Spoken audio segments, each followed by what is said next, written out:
Welcome again from the British Institute of International Comparative Law. Thank you for joining again. Most people in the audience have already been with us for the past 1 hour and a half during the first session. And we are resuming now the European consultation on the revised draft of the proposed Business and Human Rights Treaty. Again, as mentioned during the first session, we are holding this regional consultation for Europe today in line with the working group recommendation, and your contribution, your inputs is extremely important because based on that, based on the comment we received today during the consultation, we will prepare recommendation and submit them to the working group in the next couple of days to inform the second revised draft, which is expected to be released in July this month. So in the previous session, we covered the discussion on the preamble and Article 1 to 5. This session will cover Article 6 to 12 and will end in 90 minutes, so 4 p.m. If you're based in the UK. We will also take contribution from the audience, if you like, from the following articles in section 3, so 14 to 22. You from the audience will have the opportunity to interact and talk either by typing your comment and question in the Q&A box or by raising your hands and telling us your points. Please limit your contribution to 1 minute, maximum 2 minutes each. The webinar is being recorded as a video, but people in the audience are not visible. And now we'll hand over to Nadia, our fantastic chair for this second part. She's an associate professor of law at Wageningen University in the Netherlands. And over to you, Nadia. Thank you, and hello everybody from Utrecht in the Netherlands. It's really my pleasure to introduce our panelists this afternoon. We have 5 people who will speak about various articles of the treaty, draft articles 6 to 12. We have Professor Shane Darcy from National University of Ireland, Galway. We have Mariette van Houste from SOMO in the Netherlands. We have Madalena Nelia from FIDH. We have Claire Bright from Nova University in Portugal. And then finally, we have Markus Krajewski from the University of Erlangen-Nuremberg in Germany. So we will follow the same format that we had in the first part. We'll give the floor to all the speakers who each were assigned 1, or in some cases 2 articles.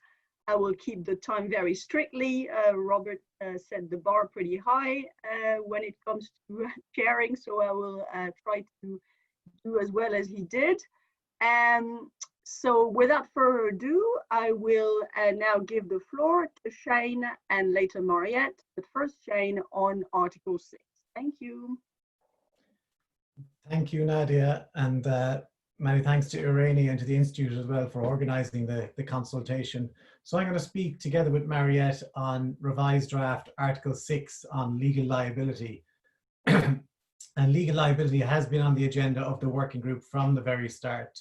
And the various session reports to date reveal the range of legal issues that arise in this context. It's almost an endless list of issues that could but do not necessarily need to be addressed in an international treaty. So the provisions that we're looking at borrow to an extent from limited precedents in international human rights law, in which there has been a recurring deference to national legal traditions of states when it comes to certain matters of criminal law. So in terms of revised draft Article 6, it certainly improves on the first attempt in Article 10 of the Zero draft. So it's a significant revision and contains many positives. It removes some repetition concerning sanctions. It prevents various types of liability as alternatives, whereas the predecessor seemed to insist or mandate criminal liability. Introduces a duty of care in paragraph 6, which Mariette will elaborate on, and it seeks to clarify which violations of human rights constitute crimes. But there do remain some weaknesses and a need for greater clarity at times. And some of the recommendations we could consider would be of both a structural and as well as a substantive nature. So structurally, some of the opening paragraphs of Article 6 talk about what might be considered sub-issues. So the relationship between legal and natural persons when it comes to legal liability, relationship between civil and criminal liability, and perhaps these could be subsumed or maybe even omitted. Sanctions is addressed in paragraph 4 before the matter of legal liability itself. So a reordering might be in order there. Paragraph 8 seems to repeat what we see in paragraph 2 slightly differently, but perhaps those two paragraphs might be combined. In terms of substance, don't have time to do justice to all of the issues, but the issue of a call for a comprehensive and adequate system of legal liability. It reads more like an aspiration or perhaps a statement of policy that might fit better in the preamble or perhaps in the Article 2 statement of purpose, perhaps.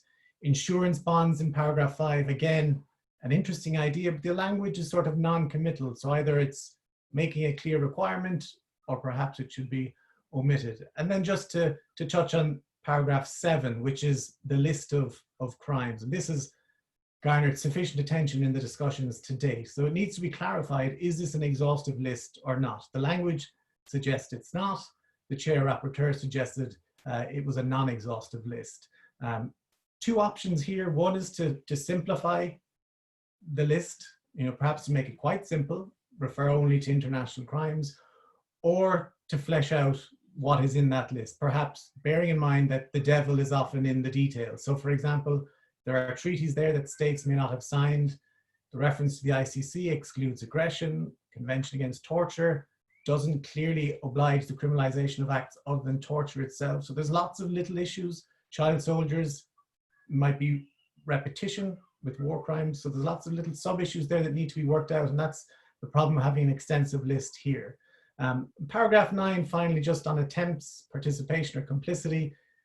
It seems like it's a rudimentary attempt to address modes of liability, but it's sort of a halfway house. So I would suggest either an all or nothing approach. So either follow the approach of a previous human rights treaty, like the Convention on Forced Disappearances, and spell out more clearly what you're asking for here, or else omit it, as has been done in the case of issues of attribution. In some respects, a less is more approach might be more fruitful for legal liability, setting out kind of broad obligations, but clearly defined for states, allowing then deference to their national legal systems and how they implement those obligations. I'll leave it at that, and I'll hand over to Mariette for paragraph 6. Thank you, Shane, and thanks also to Irene and BIICL for organizing this consultation, this very important consultation. So from SOMO's perspective, Article 6, and maybe more precisely even Article 6.6 in the revised draft, is at the core of the treaty and arguably one of the most important articles. And this is because the current limited liability regime continues to act as blocking access to justice for victims of business-related human rights abuse in home state courts. And restrictive liability rules shield powerful parent, buying and investing companies from liability for harm occurring in their corporate groups and value chains.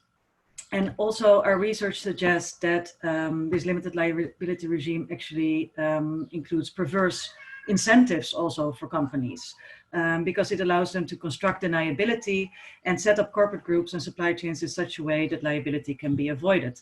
So in a way, profit doesn't flow the same way as accountability. And we feel this article could fix some of the gaps here. So we welcome Article 6.6, but we also think it can be further improved. And I want to share some suggestions and even some concrete text, which I will copy in the chat right now, if that's possible. Control, no, I will do it in a minute.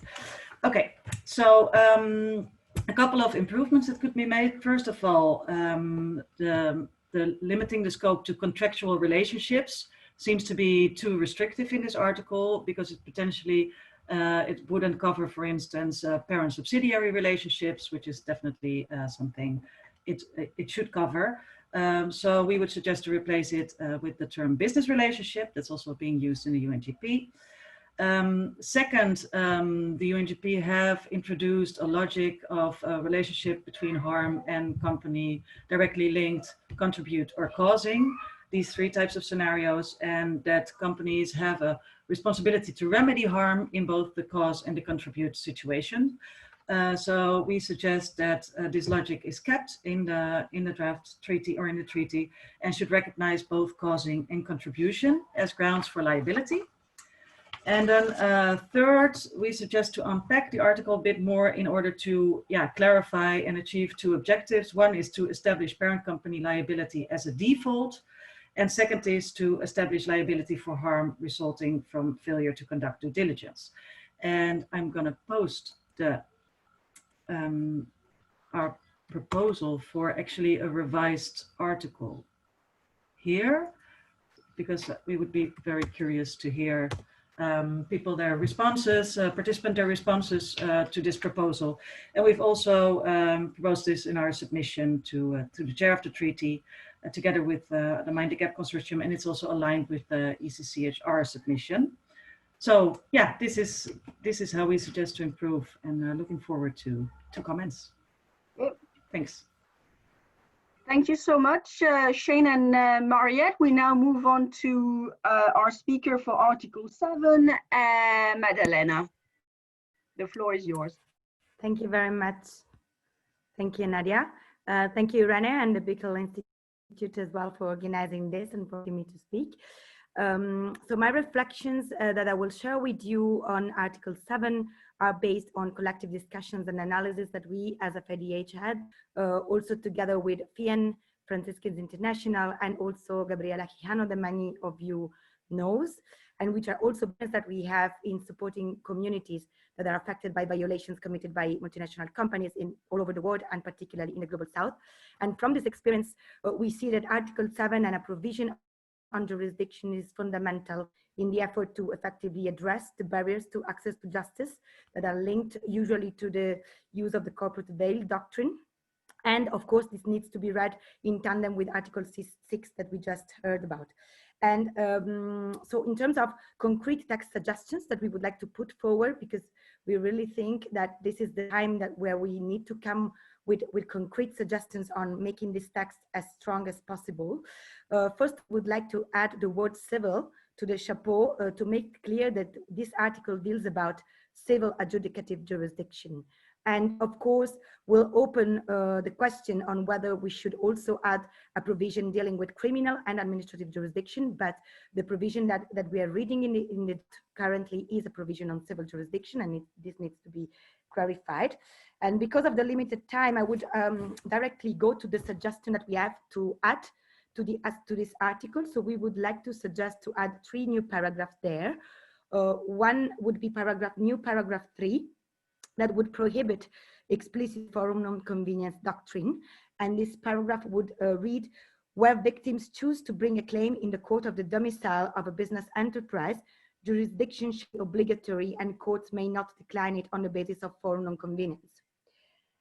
For us, this is very much important, as we have seen the damages that this doctrine could make in the claims that we are dealing with.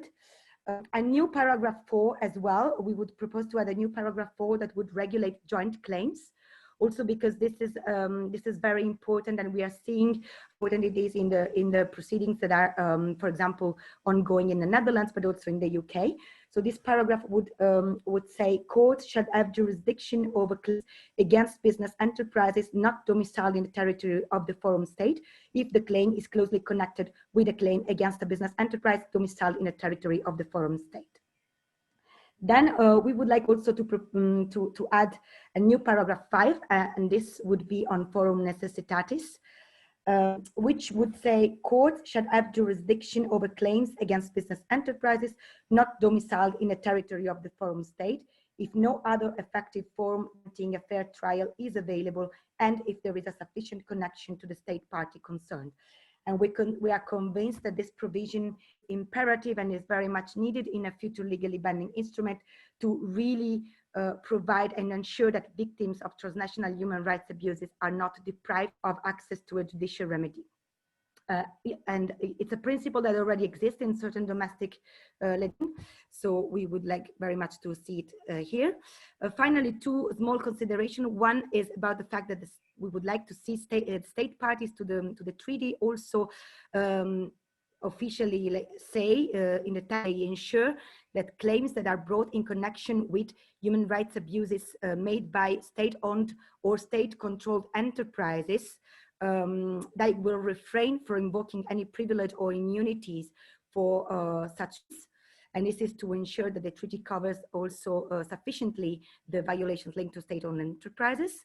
And finally, consider also important to insert some provisions on lis pendens, even if we are still thinking about what could be the correct wording, but it's of course important to address some concerns that have been raised during the different debate on the fact that there could be risks of irreconcilable judgments of different fora, and the treaty needs to address those concerns. Thank you. Thank you so much, Madalena, also for keeping greatly to the time. Moving on now to Article 8 and Shane Darcy again. You're muted, Shane.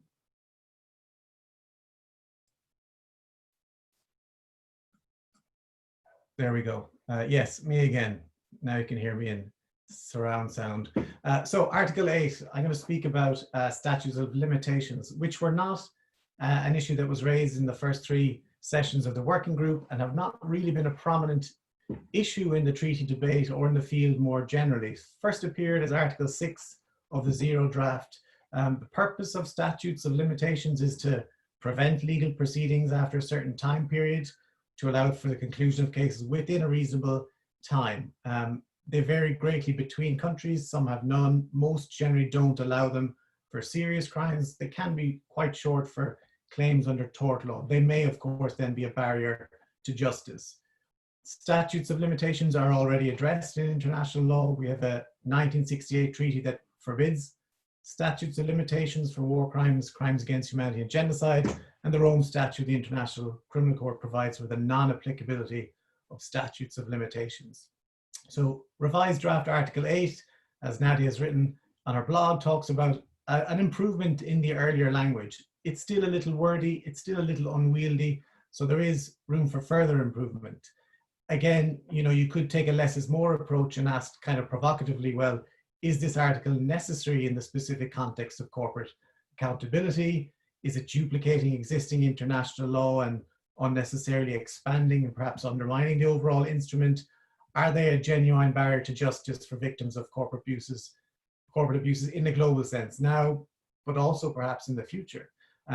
If we say that it is a superfluous article, well, then we might consider deleting it or maybe moving it, shortening it and moving it to Article 6, or even more so, putting it as in the already lengthy preamble, where states can reaffirm their commitment to the non-applicability of statutes of limitations. And that wouldn't prevent a future monitoring body from, addressing individual states that may have very, very strict statutes of limitations. If we were to retain it, then there is scope for revision. And as I said, maybe moving it within Article 6, perhaps. So paragraph 1 talks about all violations of human rights law and IHL that constitute serious crimes. So why not just serious crimes of concern to the international community? Similar problem with Article 6, paragraph 7, as to how much you want to define here. The language then that's used is states parties undertake to adopt in accordance with the domestic law any legislative, quite wordy language. So perhaps something more simple. So they shall ensure that there are no limitations to the prosecution or punishment of these crimes. Paragraph 2 then is a little tricky because it's trying to introduce an element of reasonableness to allow for, I suppose, an exception for investigation or prosecution where there are statutes of limitations in existence. And some states have raised the questions, well, how do you define reasonableness here? And again, is this something that can be articulated with sufficient specificity in a treaty, or are we just going to have some sort of constructive ambiguity and again allow for a treaty monitoring body to clarify or take issue with particular or individual states. So this is something that would be interesting to hear from those in attendance for suggestions or contributions on how to address this particular paragraph. Thank you. Okay, thank you very much, Shane. We move on to our next speaker, Claire Bright, on Article 9. The floor is yours. Thank you and good afternoon, everyone. First of all, I would like to emphasize that several studies and case laws have shown that the issue of applicable law can constitute a significant barrier to accessing remedy for victims, and therefore it's a really central issue. In the few minutes that I have, I will focus on the second paragraph of Article 9, which in my opinion is the most problematic one.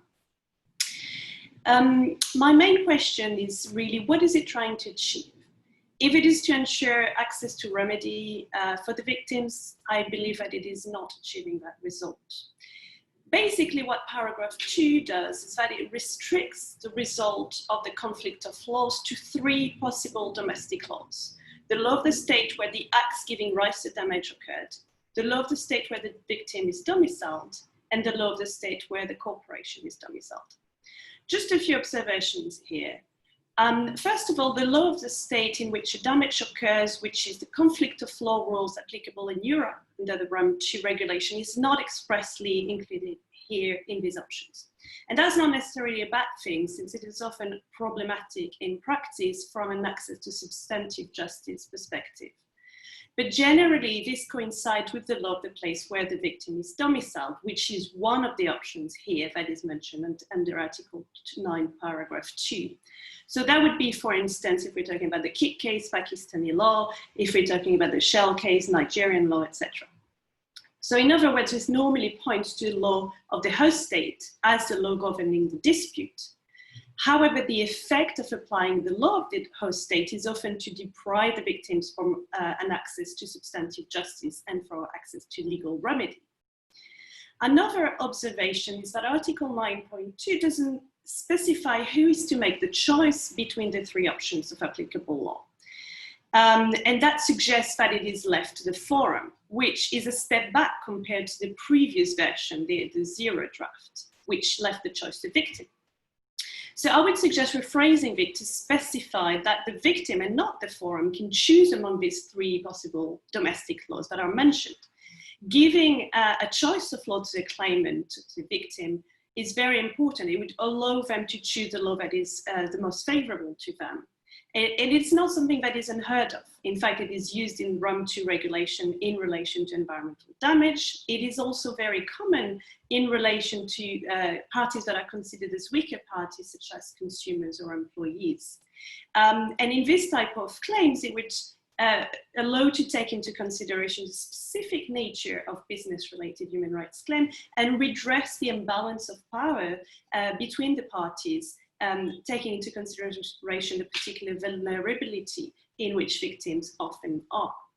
Just a final point, I think it should be expressly mentioned in the treaty that the provisions on mandatory human rights due diligence that are referred to in Article 5 should form the basis for overriding mandatory rules in order to ensure their applicability in civil liability cases, including in situations in which the applicable law would be the law of a state that might not have ratified or implemented the treaty. And I will stop there. Thank you. Thank you very much. Thank you, Claire, for this concise and very clear presentation. Moving on to our last speaker, Marcus, you have the floor. Thank you, Nadia, and also thank you to Bikkel for putting this together. I think it's very important that we discuss this, and hopefully we will actually bring something to the floor for the open-ended intergovernmental working group. I'm speaking about covering Articles 10, 11, and 12, and I was just at the beginning saying, well, I'll probably use my time just reading out the articles aloud. No, I won't do that. I think let me very briefly say, I think it's important to have these 3 issues, 3 articles in there. We need something on mutual legal assistance because I think that's very important. There's also needs to be something obviously on international cooperation and on the relationship of the treaty with other international rules. So I think whether it needs to be that order or not, I don't have any preference. I think they should be separate. Regarding Article 10, I think it can be streamlined. It seems rather lengthy. Well, it doesn't seem, it is rather lengthy, but I think it also contains a lot of repetitions, and the principles of mutual legal assistance, I think, also are relatively clear in international law. So I think what is important is that they are more specific to these cases, and that they are of course also binding. Regarding international cooperation, I think here the treaty should be strengthened. I mean, basically it just repeats what many of us would say is part of customary international law anyway, that states should cooperate in good faith. So I think it can actually be more binding, and that it could also implement some more concrete proposals on sort of how states can actually cooperate. And then regarding Article 12, consistency with international law, here again, I think it goes too much into things which are more or less known anyway. So I think it could also be strengthened, but and this is something that came up in the first consultation already 2 hours ago, it really needs a clause, or maybe more than one clause, on the relationship of human rights and international investment agreements and investment treaties, generally speaking. And I think a while ago, I tried to draft some language for a study for TSITSE, the Association of Catholic Relief Works, who also are part of the Treaty Alliance, and I'll put a reference to that study in the chat so people can have a look at it if they want. But just very, very briefly, I don't think that the idea of this genuine supremacy clause, human rights are always supreme, is very helpful. I think what we need in a treaty is we need precise obligations of states. And here I would basically see 3 very precise obligations. The first is that states are required to conduct human rights impact assessments before they sign investment treaties and trade treaties, but also after they've signed them and sort of as they monitor the implementation. Second, states need to ensure that when it comes to whatever form of disputes under investment treaties, be they the traditional ISDS, or be they a modern system, or be they no disputes at all, but in any case, there should be a requirement for states to make sure that the arbitrators or judges, or whoever sits on over these judgments, are experts and have knowledge on human rights law, and take that into account. And then finally, I think there should be a language on human rights obligations of export credit agencies and investment guarantee agencies, which is, by the way, also in line with the guiding principles. So I think I'll leave it at that, and I put the link into the chat. Thank you so much, Marcus. Everybody kept to the time, so we're so far. So I will now open the discussion to our participants, our attendees, sorry, to this event. So I will take the questions in the order in which they come to me, starting with Nicola Bueno, who has a question on Article 6.6. The floor is yours, Nicola. You're muted. Yes, good afternoon. I hope you can hear me. Yeah, I have a question regarding Article 6, Paragraph 6 for Mariette, and I really, well, first, thank you for providing this proposal that you just posted on the chat. So regarding Article 6.6, there is it says that there should be legal liability for a failure to prevent a contractual relationship as defined in the binding treaty from causing harm when the company sufficiently controls or supervises the relevant activity. And I've seen in your draft a proposal that you have tried to establish a link, a better link, which I really think it's a good idea, between this Article 6 and the Article 5 on prevention. So could you maybe say a few words about this relationship between the 2 articles? And you also made an important modification from the condition of control over an activity, which was a bit confusing in Article 626, to control over an entity that caused the harm. And maybe you could tell us a bit more what you understand, or how would you define this condition of control or exercise decisive influence, as you put it, over an entity. Thank you very much.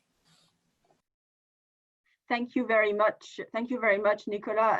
I forgot to say, but we are going to take all the questions, and then at the end, I will give the floor to the participants to respond to a few questions. I'll take 3 to start with, and then we'll do rounds like this. So hold on to your answers, Mariette, and perhaps also Shane, because it's on Article 6. And we'll now move on to the second question I have on my list, and that is Tara van Ho.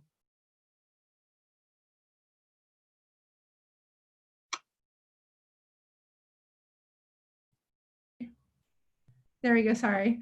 Thanks, Nadia. First of all, thanks to everyone, that was really interesting. But my question is really for Mariette. So I was surprised to hear you wanting to keep cause, contribute, and directly linked to, and reinforce that from the guiding principles, only because I feel like the terms are very obscure and at times make artificial distinctions. So cause requires a business to act on its own accord, and contributes requires a business to act in accordance with, or in conjunction with others. And sometimes that leads to really artificial distinctions between cause and contributes too. So I'm just wondering if, when you want to mimic that, if you'll keep the OHCHR definitions as they are, or if you intend to, or think that the treaty should be clearer about what those terms mean, and if so, how would you address that? So thank you. Thank you very much, Tara. I'm taking a final question before giving the floor to our panelists. A question from Mona from ESCR Net. Thank you, Nadia, and everyone for your interventions. My question is for Shane. So in our analysis of last year's revised treaty, members of the network, of ESCR network, especially Al-Haq and others who are working in conflict-affected areas, were basically concerned that universal jurisdiction was removed from Article 6 of the Zero draft. Would you agree that having that, universal jurisdiction in the article is essential in order to ensure that states will incorporate and implement within their domestic law appropriate measures for universal jurisdiction? And then also related to Article 6, but a slightly different topic, related to direct liability of companies. It's also been our position as a network that in order to ensure direct liability of companies in the implementation of the treaty, we need to have a provision that's specifically outlining this liability. So just a question about how do you think this could be best framed? Thank you. Thank you very much. I feel like most of the questions have been for Mariette and Shane. So perhaps Mariette, would you like to start? Yes, I definitely would. Let me open the question again. Oh, now I can see it anymore.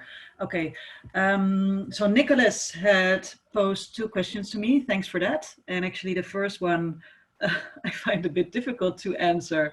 It's about how the proposed Article 6.6 relates to Article 5.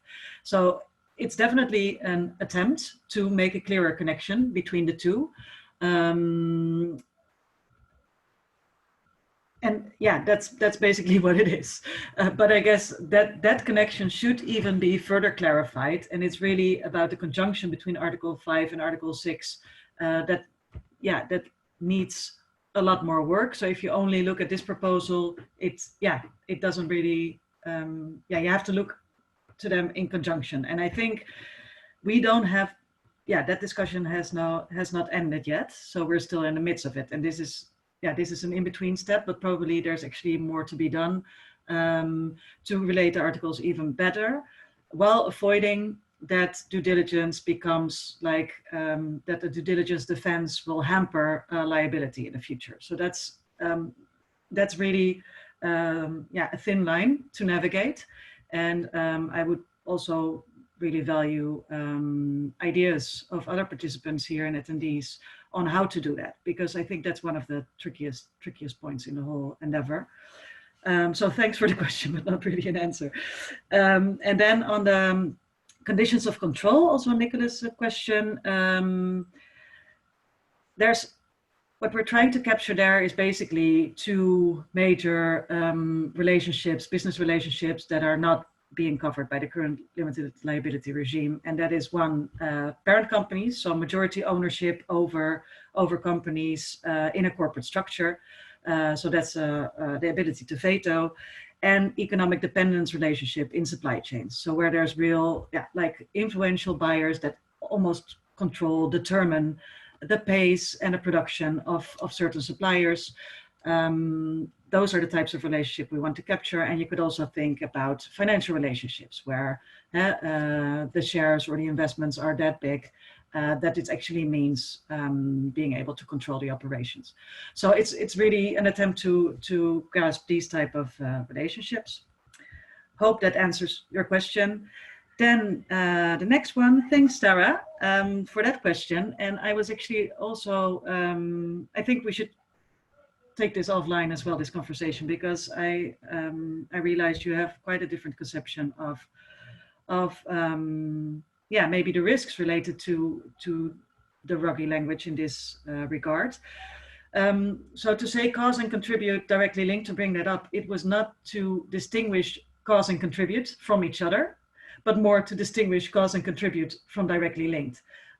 So what we found really helpful in the UN guiding principles is that it actually introduced the contribute scenario more. While mostly the causing is the simple one, but contributing is the more fuzzy scenario, where you can actually also bring in situations of control or decisive influence or economic dependence. So yeah, in my view, it's more about teasing these two apart than really trying to figure out what the difference is between cause and contribute. I'm not sure if I know what you mean if you say the OHCHR definitions. We've been working with this scenario thinking at SOMO and also in combination with OECD Watch quite a bit, and found also the criteria that have been further developed in the OECD guidance quite helpful for distinguishing these different scenarios.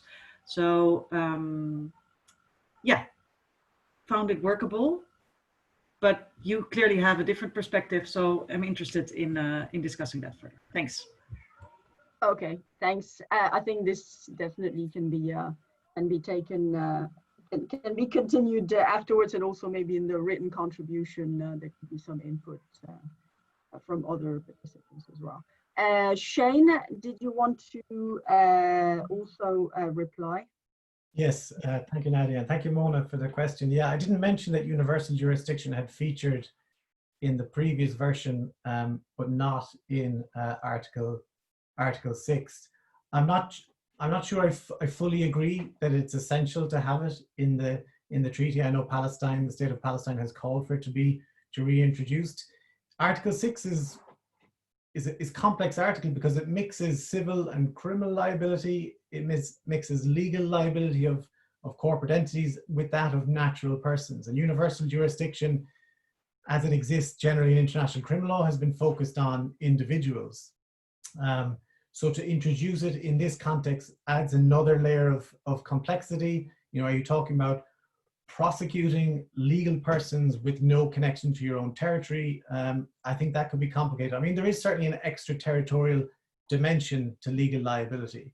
And I think that's perhaps more promising, where you can hold companies to account in their home states for how they're implicated in crimes taking place in other states. So an extraterritorial dimension is essential, but as to whether universal jurisdiction, I'm just not sure.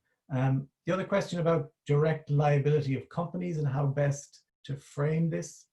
I mean, Article 6 effectively is trying to do that, because it seems to me that there is no appetite to develop an international court where companies could be directly held liable, in which case it has to happen through domestic legal systems. And that's what Article 6 is trying to do.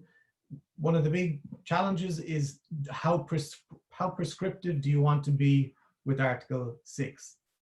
Previous human rights treaties have not been very prescriptive when it comes to legal liability of companies. They've deferred to national legal systems and set out broad requirements. The treaty isn't trying to create a court like the ICC, which has lots of detail on modes of liability, on definitions of crimes, etc. I know the Holy See raised the argument that the principle of legality requires more detail for these crimes. I don't agree with that. That can be fleshed out and elaborated in the domestic legislation, because, as I say, the treaty isn't creating a court that's going to try individuals. So my sense is less, maybe more on this, that it avoids some of the complex issues that states will have legal differences on, and you may be able to overcome that by framing it a little broader. That sounds like, thank you, Shane and Mariette, that sounds like a pretty good moment to move on to another set of questions. We have a question from Ekaterina Aristova. Can you hear me? Can you please speak? Yes, you hear me now? Yes. Perfect.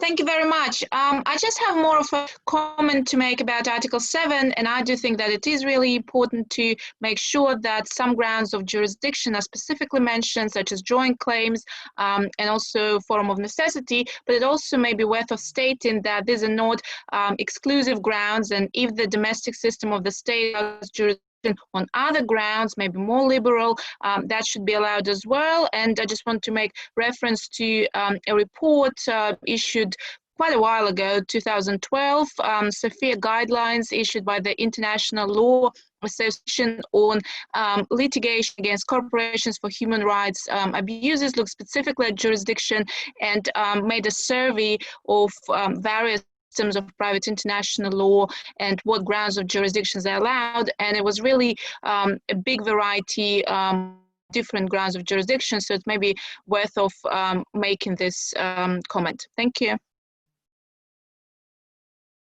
Thank you very much. I'm looking at my questions, and the next in line is Eduardo Alvarez Armas. Yeah.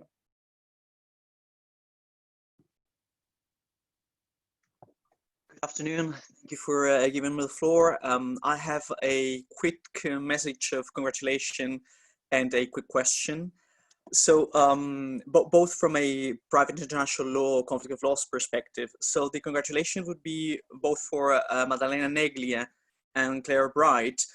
I think that Maddalena's point, this idea of a tandem of provisions on provision of forum non-convenience and the introduction of forum necessitatis, this is a very good suggestion. Likewise, as regards Claire, I think that Claire's comment on making Article 9 resemble the European provision on environmental torts, choice of law environmental torts, that's a very good suggestion, and choice by the victim is key there. Now my question goes to Claire, and I had already written it in the chat. Apologies for the double submission. My question to Claire relates to the last part of paragraph 1 of Article 9. I believe that the last part of the paragraph opens the door to renvoi, which is an institution in private international law that private international lawyers know it's very problematic, because it gives a way for courts to escape from a given substantive law that should be applicable. It's a way to not apply the law that should be applicable under normal circumstances. So my question to Claire is whether she agrees that the last sentence of the provision opens the floor for renvoi and that this would be problematic as such. Thank you.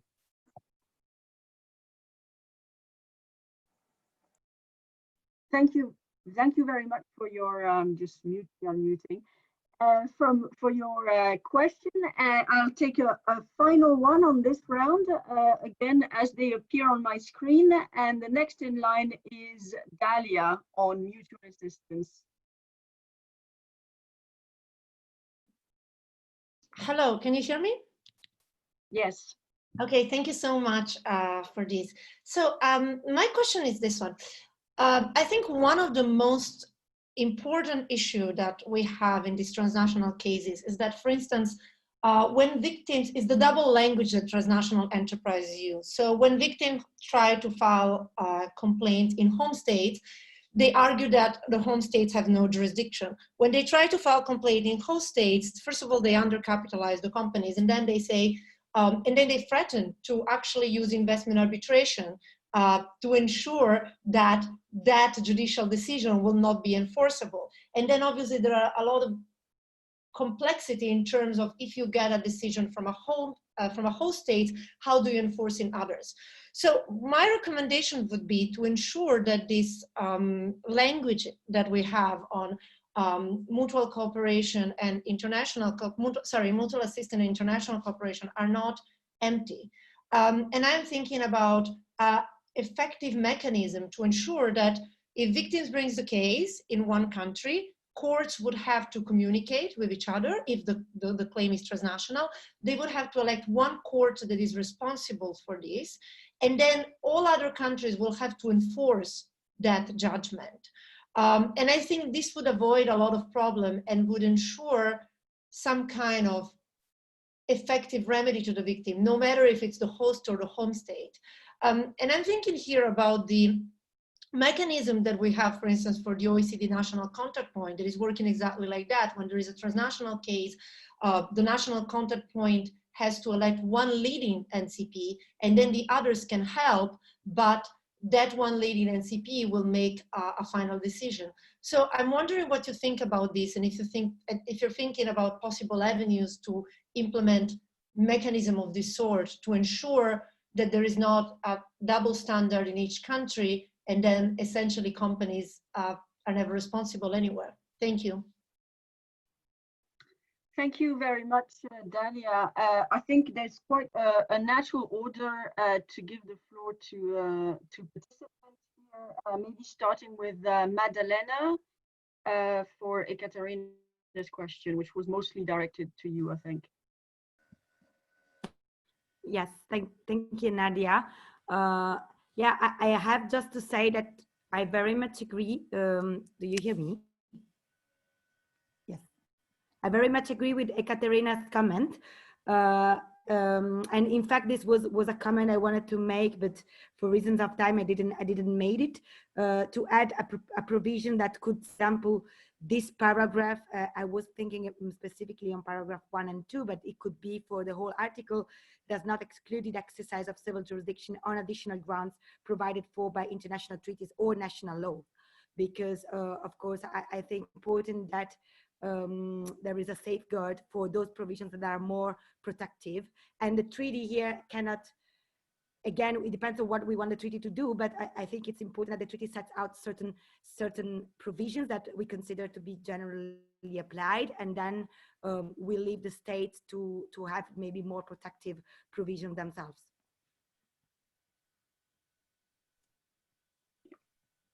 Thank you, Madalena. Perhaps Claire, did you want to add something to this? And you also have the question from Eduardo.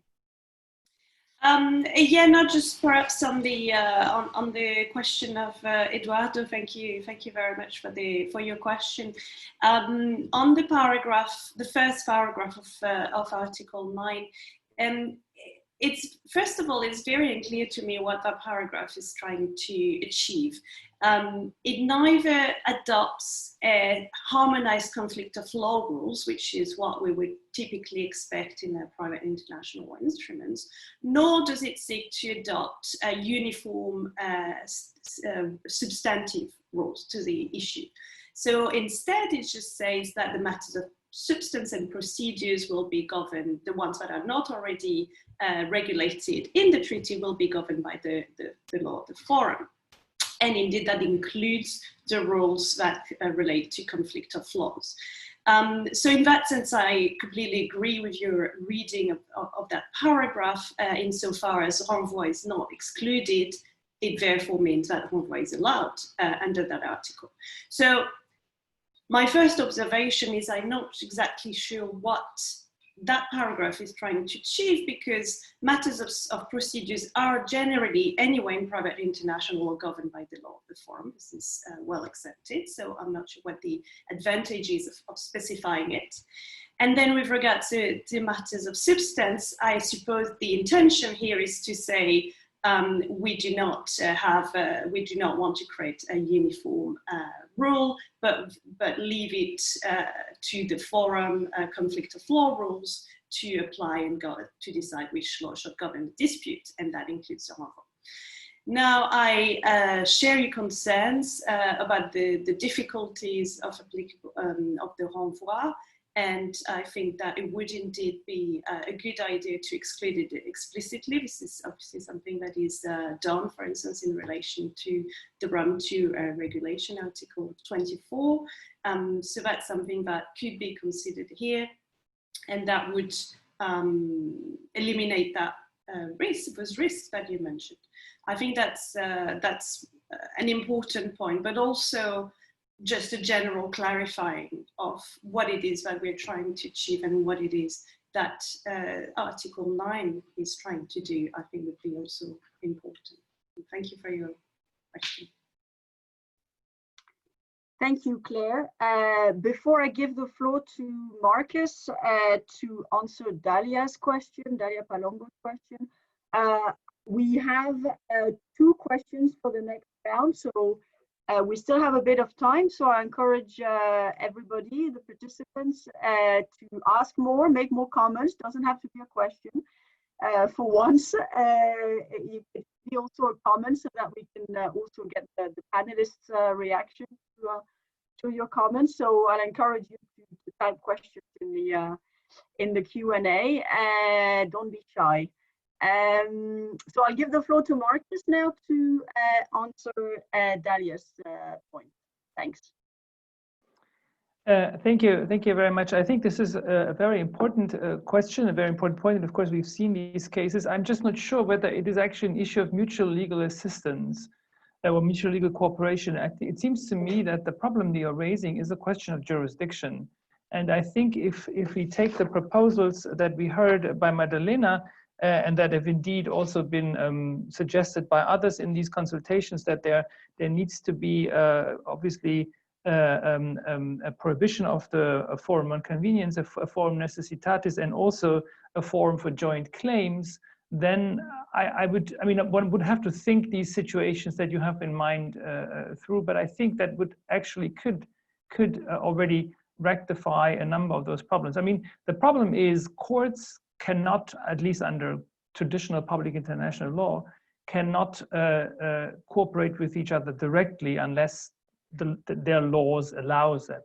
And so that's a bit different than under the OECD national contact points, where you do have a common regime which allows this this direct cooperation. But I think if we have provisions in the jurisdiction that could address these problems. Now, regarding the enforcement of judgments in all countries, I mean, I've seen those proposals before as well. I'm a bit hesitant because I'm not sure whether, I mean, of course, we often think that it might be beneficial for victims, but maybe a possibility to enforce judgments all over the place, regardless of what quality the judgments have, may be a bit risky. So maybe this is something we should think about again, and at least ensure that an enforcement of judgments is also in line with some standard principles of public international law, that countries cannot be forced to enforce judgments which would run against fundamental principles of human rights or due diligence or rule of law or something like that. Thank you. Thank you very much, Marcus. We have now a quick remark, as she put it, in the Q&A from Ilaida Eskitasioglu. You have the floor. Thank you very much, Nadia, and thank you for creating some space for this. I just want to call your attention to paragraph 3 of Article 14, which is unfortunately, as I see, a replication of a problematic approach of the UNGPs, in which the clauses about special attention that should be given to business activities in conflict affected areas, and we see an emphasis on gender-based and sexual violence. But unfortunately, this is one of the 2 points in which gender-based and sexual violence was explicitly mentioned. And I remember someone sending a blog post by Simons and Handel. The 2 authors have also written a wonderful piece about a feminist critique of the UNGPs, in which they say confining sexual violence and gender-based violence to conflict areas only is problematic, because this way texts actually exclude a remarkable part of violence against women and sexual violence, which may happen outside conflict areas at times of peace within public and private spheres. This critique was brought to the UNGPs by feminist legal scholars, but unfortunately, we do see that it is replicated within the revised treaty text, which requires attention, in my opinion. Thank you so much. Thank you very much for this comment. Perhaps when I give the floor to participants for the final comments, one of them will like to react to this, and that certainly is an important point to raise. So thank you for this. Moving on to my list of questions, the next in line question comment. My next in line is Athena Stafila. Thank you very much. Can you hear me? Yes. Okay, thank you. A short remark. I would prefer to see in the wording of substantial business interests in Article 7, Para 2D, it is a basis of attributing jurisdiction to the place a company is domiciled. I would prefer to see this word substantial business interests be furtherly explained in the article by a non-exhaustive enumerative catalogue of such business interests. It would be very helpful for courts to give them a guide in what cases such substantial business interests should be counted as a basis of jurisdiction. Thank you very much. Thank you for this, Athena. I'm just going through my list of questions, which some of them now appear twice, which is a bit strange. We have a question. I'm not sure it's a relevant question for this discussion, but given that I have no other question, I'll take it anyway. So that's Elsena.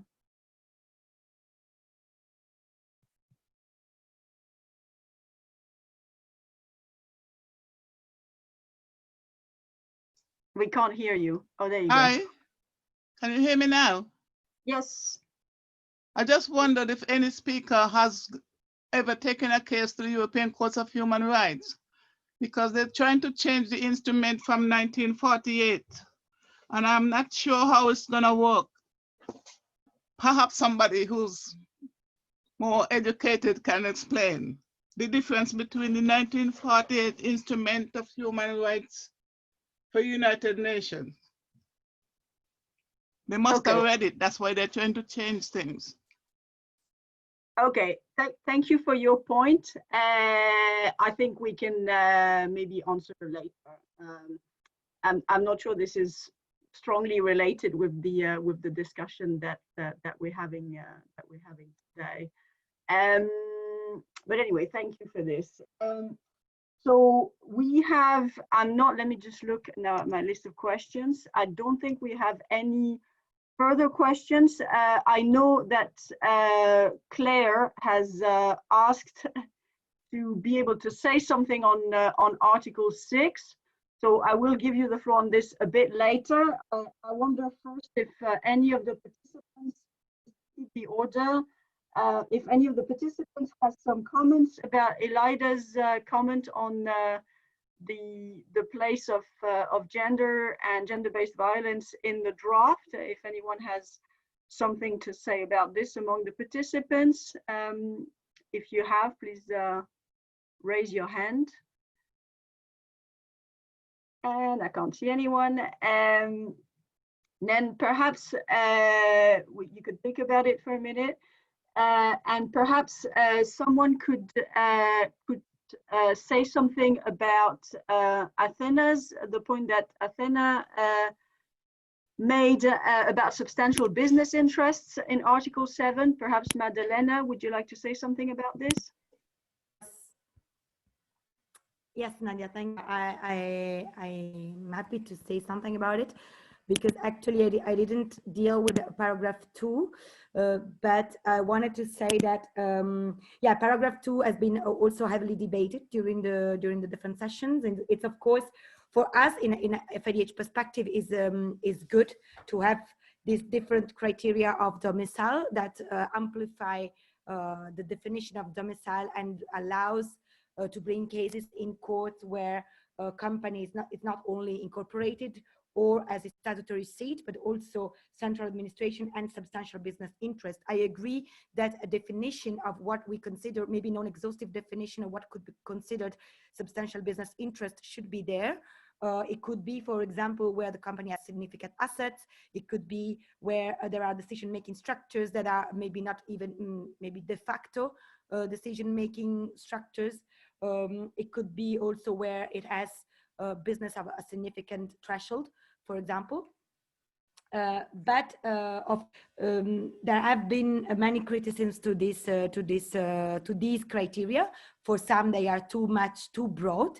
And on that, maybe I can say that some have suggested that we could instead put principal place of business instead of substantial business interest, because it's already part of Brussels 1 recast regulation.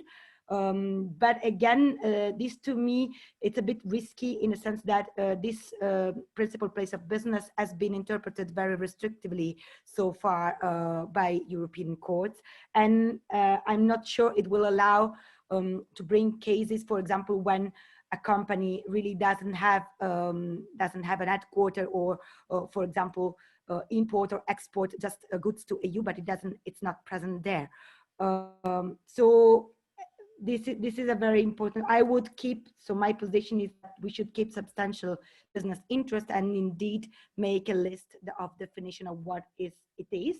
But again, add a sort of caveat that says without prejudice for any broader definition of domicile that is provided by international law or domestic law.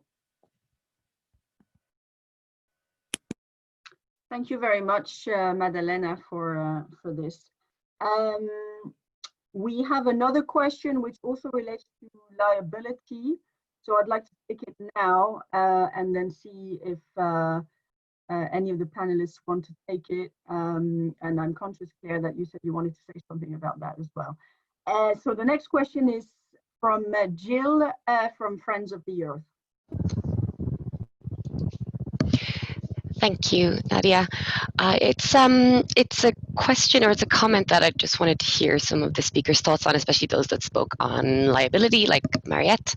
Because in the EU, we suspect that legal liability or civil liability will be a really key fight that we will have in the legislation we will get at EU level. That's ensuring that there is liability for harms caused or contributed to will be quite a tough ask, and it looks like they might only be interested in liability where there is a failure to do due diligence, which doesn't go far enough. So while speakers earlier, when I asked a question about the EU level, said that there's a risk of the treaty being a minimum standard vis-a-vis like regional standards, there's also the reverse risk that if the EU comes with a really weak provision, that could translate into the negotiations for the treaty too. So there's risks on both sides.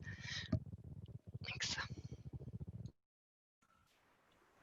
Thank you, Jill. Perhaps Mariette, would you like to take this on? Yes. Thanks. Hi, Jill. Thanks. Yes, the developments on different levels, national level, legislation, European, and the treaty, they clearly interact, and they can sort of, higher the level playing field or lower them. So there's definitely things to manage there. I guess for the liability section in the treaty, that's why we would propose having two different sets of liability. One where it's failure to conduct due diligence, and one where it's liability for entities where there's an effective control relationship. So that actually surpasses the due diligence requirement and just says, okay, there's a responsibility if, or there's a liability if there's a control relationship or effective control relationship.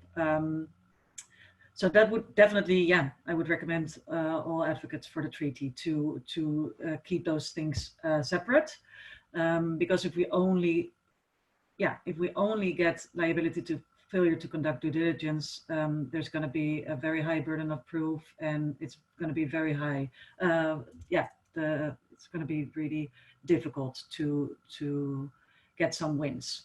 So yeah, that's basically my answer. Yeah. Thank you, Mariette. Because this is on Article 6, Shane, would you like to add something as well? Yeah, I mean, it's a very good point, and as was mentioned, was raised in the first session on the relationship between the treaty and other regional initiatives. I mean, I agree with Mariette on the importance of kind of separating the two, although of course they can't be completely separated. So Article 5 is really about prevention, and that's the sense that I have of where the EU wants to go with its mandatory human rights due diligence. But of course, the legal liability component is really important. I mean, due diligence as a preventive measure, certainly, but where harms actually arise, then there needs to be accountability, and that's what the legal liability piece is about. I mean, I'm not sure that the treaty itself resolves the interrelationship in terms of whether due diligence might be raised as a defense and that sort of issue, but at the EU level, whether they're going to go down the legal liability route and all the attendant issues that we were discussing in Article 6 is a big one. And as Jill has said, it looks like it's going to be a big fight. So we watch that space with interest, I think. Yeah, a good point as well. Claire, did you want to add anything on Article 6 generally, but also perhaps building on what's been just said? Yes, thank you. Perhaps if you allow me, I'll just start with a quick comment on Ilaida's point on the feminist critique of the UNGPs, which I think is also very important. And I think this could be addressed through specifying that the human rights of women, but also the ones of vulnerable categories should be, if that requires specific attention, should be taken in, one should give specific attention to those. And that could be also mentioned in relation to the requirement to exercise human rights due diligence. That should be specific in relation to particularly vulnerable groups. So that's just a side comment. Now, moving on to the liability issue, and this is really something, some ideas, but I'm happy to have a discussion there.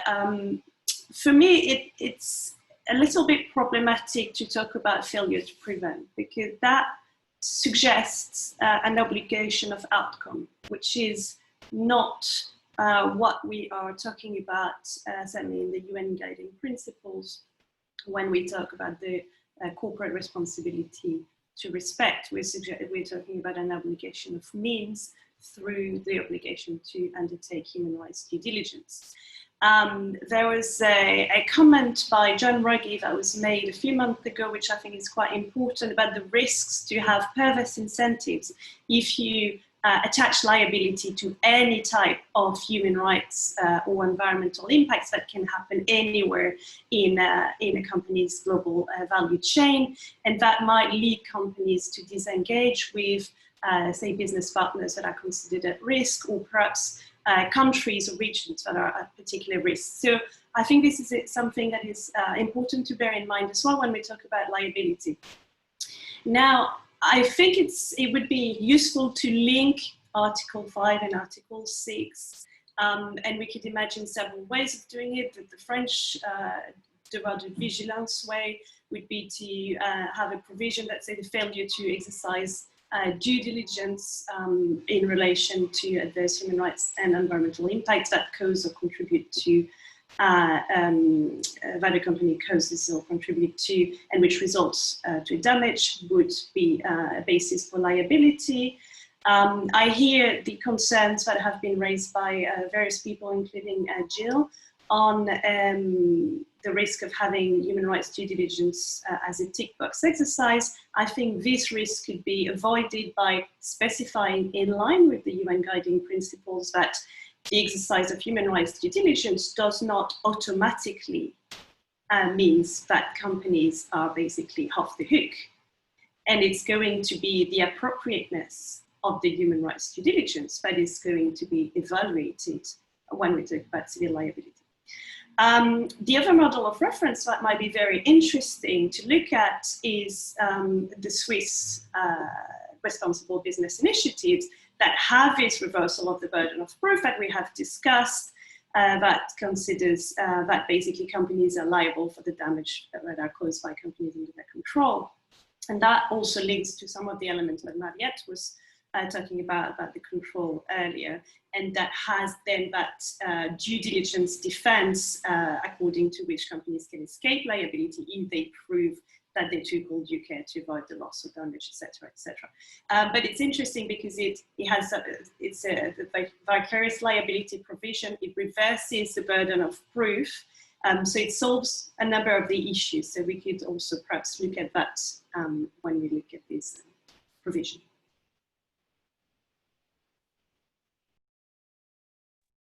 Thank you very much, Claire.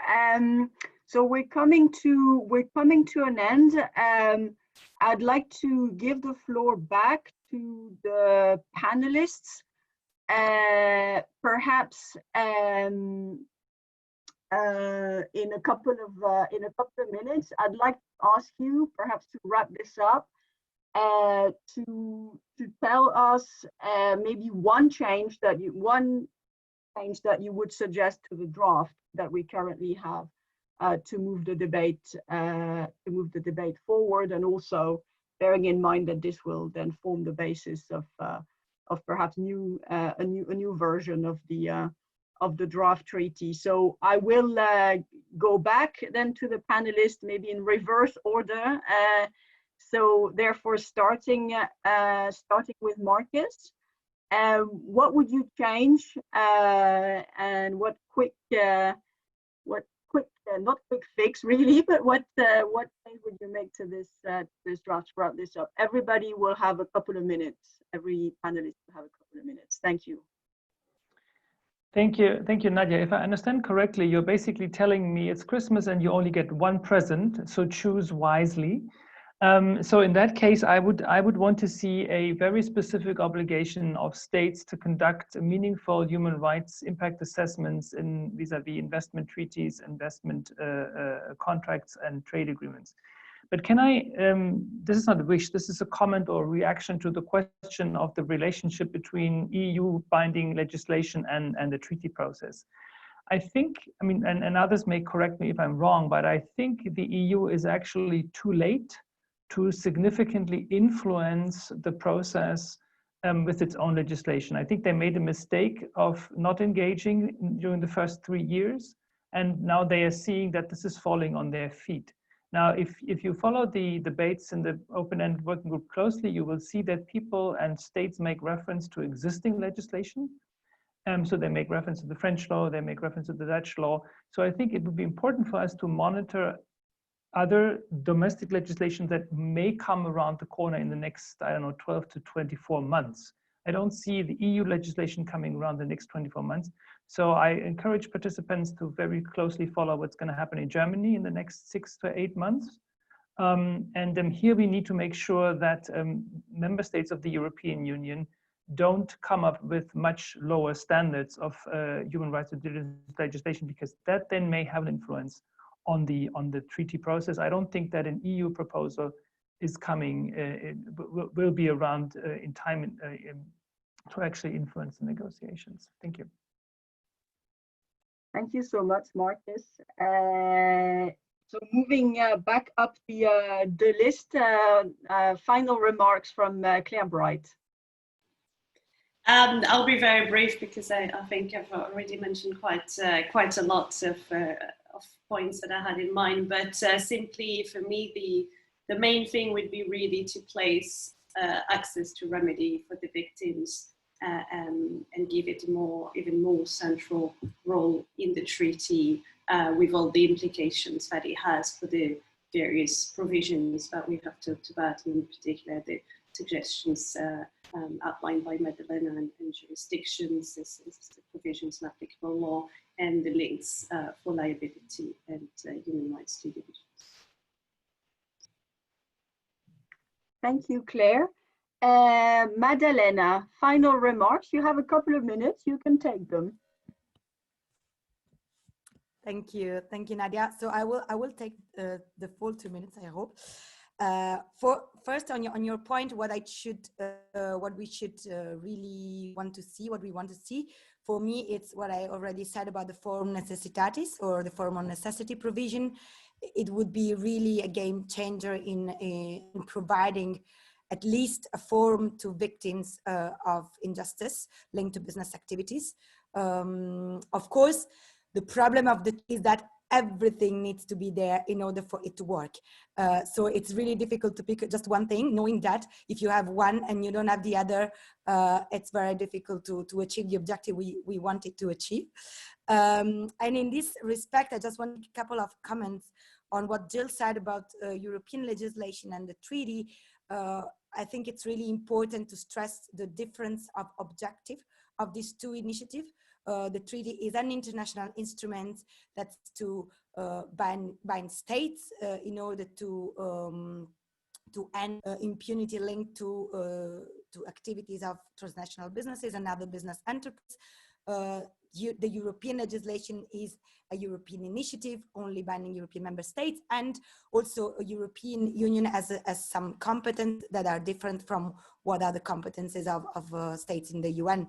So we need to really make the distinction.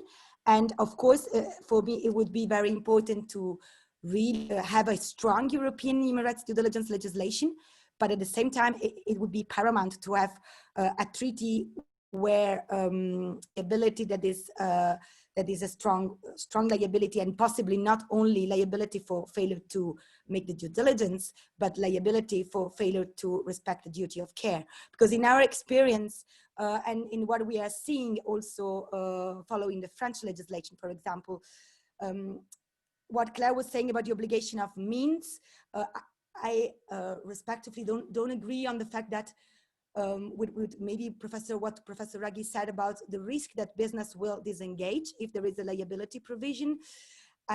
In the experience that we had, for example, with the French law, it has not been the case. I haven't recalled of business disengaging from certain risky situation because there was the legislation with the liability attached. But we have seen that the liability, even if it's quite difficult to exercise it for other reasons, for more procedural reasons, but it's there, and it has incentivized business to have certain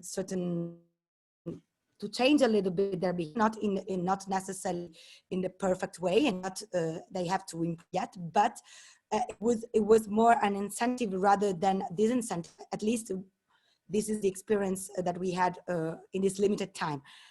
And another point that I want to make very, very quick is we could add also in Article 6 a presumption of control that would allow, for example, the situations where the control is not very clear, saying, for example, if the company holds over than 50% of voting rights, is presumed to control the other entity, or if the company fails to disclose evidence of lack of control, is presumed in control. This could be something that helps also in the disclosure. And a final point on the feminist point raised, there is a feminist coalition for the binding treaty that has made quite concrete suggestion on how the treaty could include a feminist perspective and how gender could be incorporated. One of them is that that companies should, in their impact assessment that they have to do for the due diligence, include a very specific gender and point. So I encourage everyone who is interested in reading these submissions. Nadia, would you allow me to very briefly respond? Are you muted? We can't hear you have 1 minute. Yeah, very briefly. Madeleine, actually, we agree. I didn't mean to say that a liability provision provides disincentive. In fact, I think I am a strong supporter, as you have all seen from this study for the European Commission, for liability provisions. What I meant to say is that there needs to be some limits, and that's what John Reggie was saying. If you have liability for any sort of harms that appear in the global supply chain, that might be going a step too far. So you need to have some criteria to define what liability attaches to. And the French law does that by the criteria of established business relationship, for instance. So I think we completely agree, actually. Thank you for clarifying. Going back up my list, we have 3 minutes and 2 speakers, 2 panelists to wrap up. So first, Mariette, one thing you would like to change in the draft, and final remarks, and then Shane. Thanks. Yes, thank you, Nadia.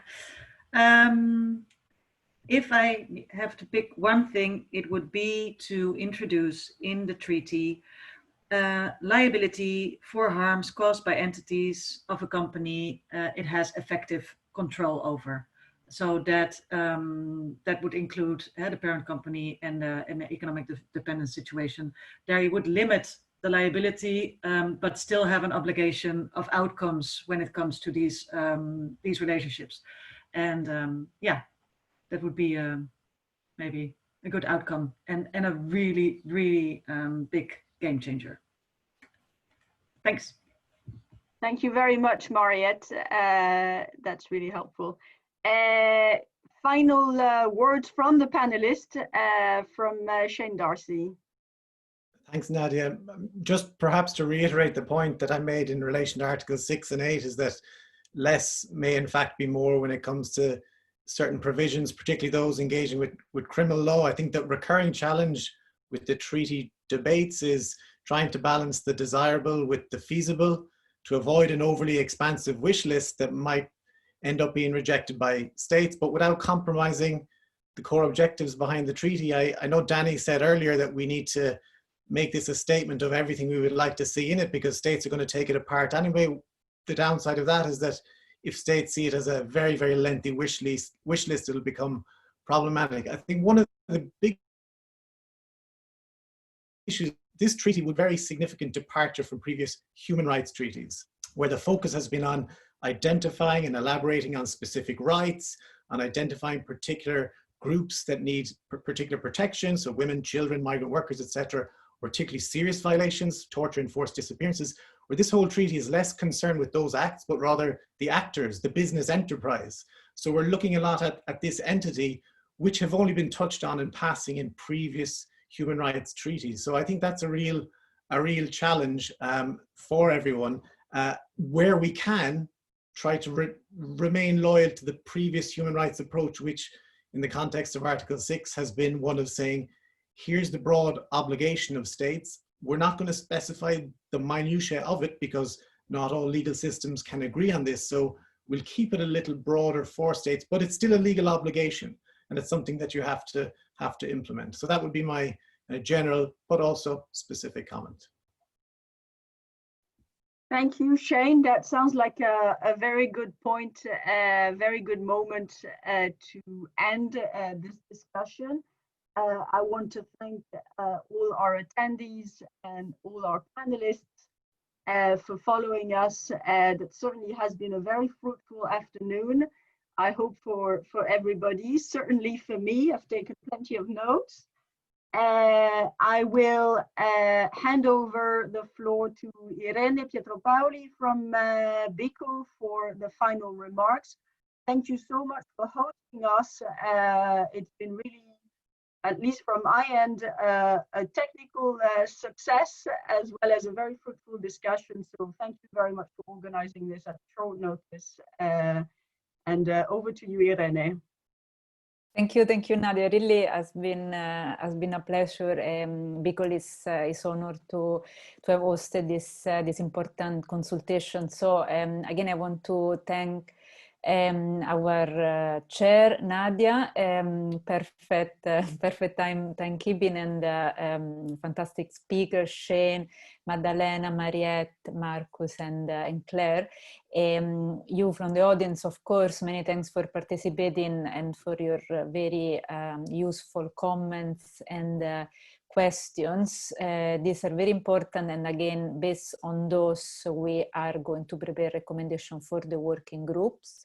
We're also going to send a follow-up emails in the next few days to all attendees, and we're going to try to include all the material that have been mentioned during the consultation today. And also on BICL webpage, there is going to be a video recording available in the next few days.